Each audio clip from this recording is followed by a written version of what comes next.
Kabut turun perlahan di tepi sungai itu. Airnya memantulkan cahaya bulan, lembut, seolah dunia sedang bernapas dalam tidur panjang. Di antara kabut dan gemerisik malam, berdirilah sebuah rumah kayu tua. Rumah itu sudah lama kosong, begitu kata orang-orang desa. Tapi setiap malam, tetap saja ada cahaya kecil di jendelanya.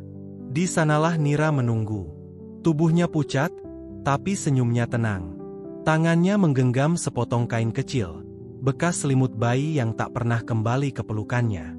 Ia menatap sungai di depan rumah itu, dan berbisik pelan, seolah berbicara dengan air. Sebentar lagi, katanya pada angin. Beberapa bulan setelah perang usai, Bima akhirnya pulang. Langkahnya gontai, bajunya lusuh, tapi hatinya penuh rindu yang tak sabar. Saat melihat rumah di tepi sungai itu, ia berhenti. Rumahnya masih sama, tapi udara di sekitar terasa aneh. Terlalu tenang, terlalu dingin. Namun ketika pintu terbuka dan ia melihat wajah Nira di ambang, semua kejanggalan itu seolah lenyap. Ia berlari memeluknya, dan Nira hanya tersenyum, lembut seperti dulu. Malam itu mereka bicara lama. Tentang perang, tentang rindu, tentang bayi mereka yang tak sempat tumbuh. Bima tak tahu kenapa Nira terlihat berbeda, lebih diam, lebih lembut, seperti bayangan yang takut pecah. Tapi ia terlalu bahagia untuk mempertanyakannya. Hari-hari berikutnya berjalan seperti mimpi. Nira selalu menunggunya di depan rumah setiap pagi. Memasak, menyiapkan air mandi, menyapu halaman. Semuanya terasa terlalu sempurna. Tapi perlahan, hal-hal kecil mulai terasa aneh. Bayangan Nira tak pernah terlihat saat matahari jatuh ke ubun-ubun. Seekor anjing desa yang lewat di depan rumah selalu menggonggong tanpa alasan. Dan setiap kali Bima pergi ke pasar, orang-orang hanya memandanginya dengan tatapan iba dan diam seribu bahasa. Suatu sore, Bima memutuskan membeli buah di pasar.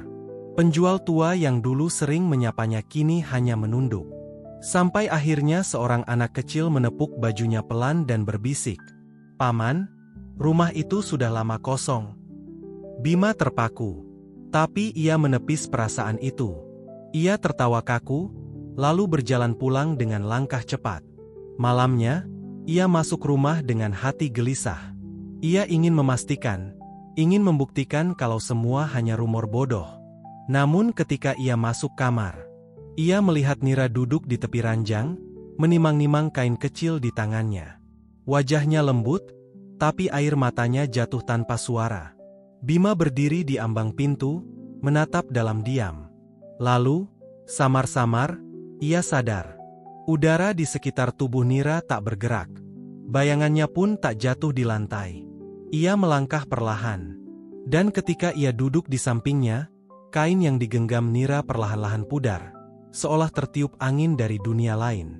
Yang tersisa hanyalah abu halus di telapak tangannya, lalu lenyap begitu saja. Bima menatap Nira. Ia ingin bertanya, tapi tak ada suara yang keluar. Hanya pandangan mata yang cukup untuk mengerti segalanya. Hening. Waktu seperti berhenti. Nira menatapnya, seolah meminta maaf tanpa kata. Bima hanya berdiri, menahan napas yang terasa berat. Ia tahu sekarang.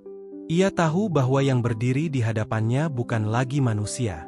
Tapi malam itu, alih-alih lari atau menjerit, Bima melangkah mendekat. Ia duduk di samping Nira, menatap wajah yang masih sama seperti yang ia rindukan di medan perang. Tangannya gemetar saat menyentuh bahu Nira, dingin, tapi nyata. Dan dengan suara yang hampir tak terdengar, ia berkata, "Kalau ini mimpi, biarkan aku tidak terbangun. Sekarang saatnya aku menemanimu." Keesokan paginya, rumah itu sepi. Pintu tertutup, lampu padam. Tapi dari luar, orang-orang desa masih bisa melihat dua bayangan di jendela.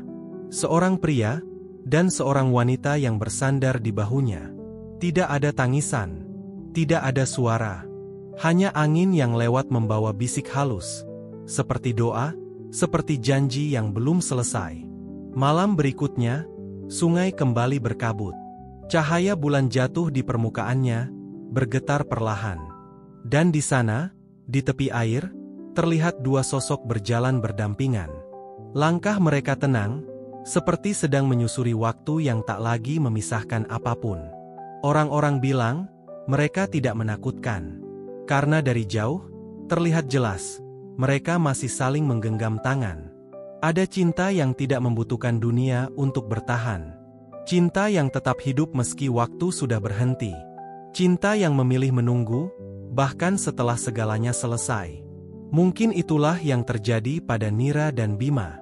Dua jiwa yang tahu kebenaran, tapi memilih untuk tidak melepaskan. Karena bagi mereka, bahkan kematian pun terlalu kecil dibanding rindu.